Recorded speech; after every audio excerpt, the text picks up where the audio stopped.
가요하니 요하네네 요하네 가요하니 요.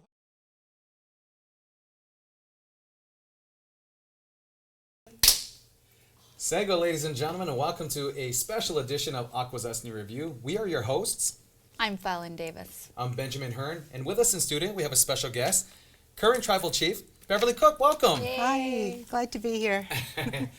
Now, elections are very close. They're just around the corner. So this has given you an opportunity for somebody that doesn't really, maybe not know you. Tell us a little bit about yourself. Well, my father is the late Julius Cook. My mother is Elda Benedict Cook. I've worked in the community for about 40 years. I worked at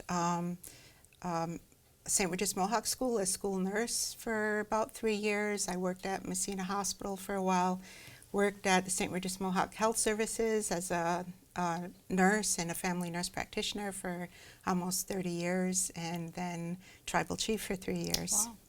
Well, and we know that anytime anybody runs for an elected position within a community, it takes a lot of bravery and courage. So we do commend you on that. Like sitting here. Absolutely. But we do want to ask just a few questions. And again, it's just more or less conversation with you and I. The first question is... And Fallon. Oh, well, and Fallon. So we don't want to forget Fallon. Oh. Okay, so what do you feel some of the issues are that face Akwesasne? Well, we've been working on the land claims issue for quite a while, and hopefully we're towards resolving that very soon. We say that, and then we're never quite sure what's going to happen. But I think the issue of addictions at this point is probably most pressing on people's minds. The suffering of our families and, the loss of our young people through tragedy. We also have the cleanup at the General Motors site. It's a Superfund site that we're dealing with currently, and then in the very near future we're going to be dealing with the cleanup of the Grass River and keeping on top of EPA and Racer Trust to make sure that GM is cleaned up as best that it can be, and so on, and primarily to protect the health of the people while that's happening. There's been a lot of sickness and cancer in our community, so Yes. those are really strong topics that personally I feel hit home a little bit easy. A little too much, I should say. I guess another question we had, now let's turn it around a little bit in terms of economic development. It always seems to be one of those other topics that we discuss in the community. Do you, if reelected, have any plans to move forward for economic development within the community? Well, I'd like to say that, our council works very well together. We work with our economic development director, Chris Thompson, quite closely. He's got a great team right now. So we're continuing to look at broadband and, of course, Akwesasne TV. Our agricultural program is just kicking off this year. Sub-Chief Shelley Jacobs has been working closely with HUD in the development of solar energy. All of those things create jobs for our community, so we're happy about that. We've recently looked into a soy project to help diversify our community, which, though people want us to diversify our community, it gets a little bit scary when we do take a big leap. So I understand, some of the unease about that, but we're confident, we're hopeful, that everything's going to work out well with that, and that we'll be able to create more jobs. So economic development is always in the forefront. Yeah. Another question. Now, just to let you know, we basically tiered the questions the same for everybody that's a candidate. Another question is regards to the youth. What do you see kind of moving forward as, programs, projects to kind of strengthen our youth in our community? We've been taking some of the room occupancy fee money that we've gotten, we've put it towards recreation and also towards education. We've tried to boost some of the scholarship money that we've been able to provide our youth, and we've also tried to initiate new jobs through helping supplement Akwesasne Boys Club and some of the summer programs to Right. get our youth used to working.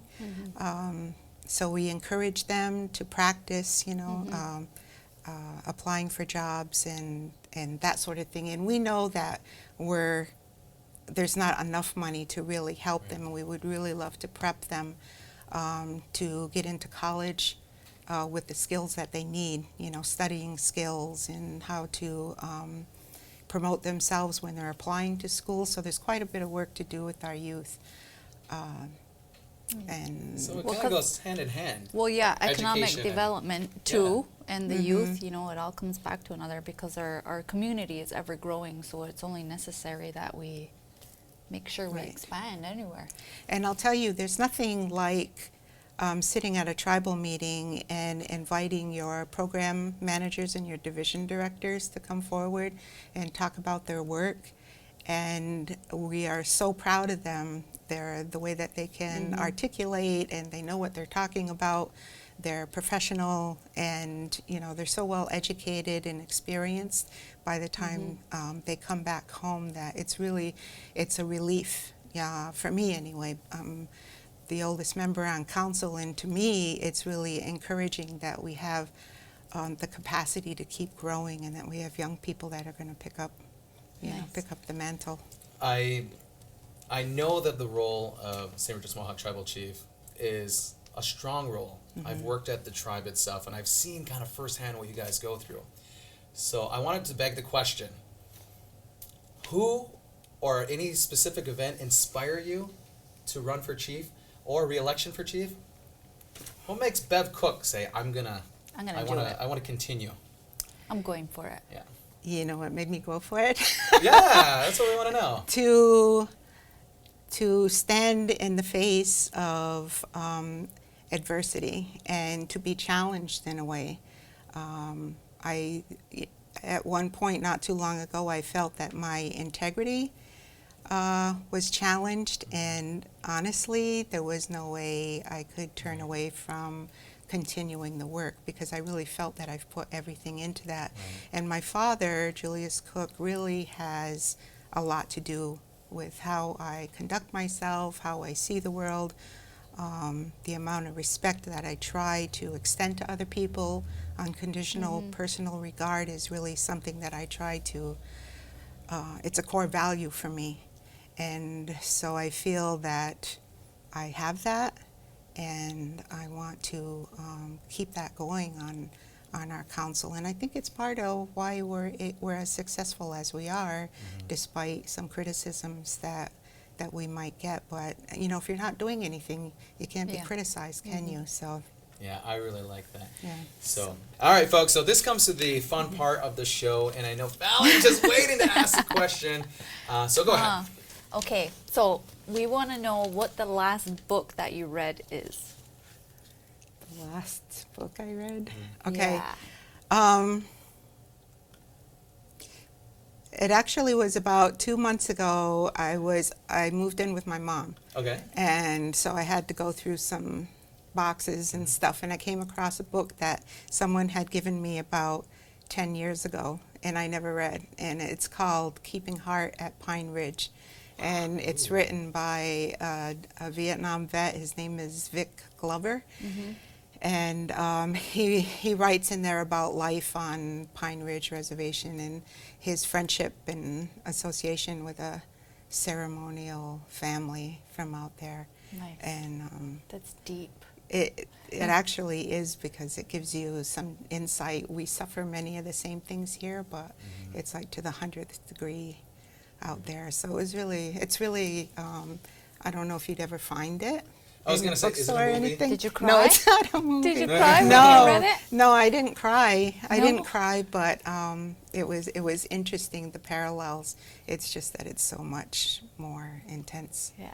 We tend to ask this question because it gives a little insight about the person that reads it, and if you felt that connection with the book, that's pretty amazing, because you are right. There is that connection here with the community of Akwesasne in terms of what our community goes through, what our youth goes through, what our elders go through. So Right.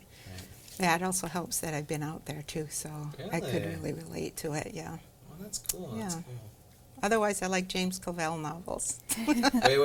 What are Da, they? da, I da, don't da. know who that That's is. like Shogun and Taipan and Oh, okay, that, yeah. that series. A little bit of action. Mm-hmm. Yeah. Yeah. Nice. Yeah. Oh. Yeah. Cool. Well, like I said, I like to see it come out in the theater. So. Yeah. Yeah. Shogun did. Anyway, go ahead. Well, with that, we'd like to thank our current chief, Beverly Cook, for coming on a special edition of Akwesasne Review. It was a pleasure. Thanks Thank for you. your time. Thank you very much. And don't forget, ladies and gentlemen, that elections are this Saturday, June 4th, at the St. Regis Mohawk Tribe. And we'd like to wish you the very best of luck. Thank you very much. And with that, we say, Onegiwahe. Yo honey, kayuani yo honey, Yeah, we never really know. yo honey,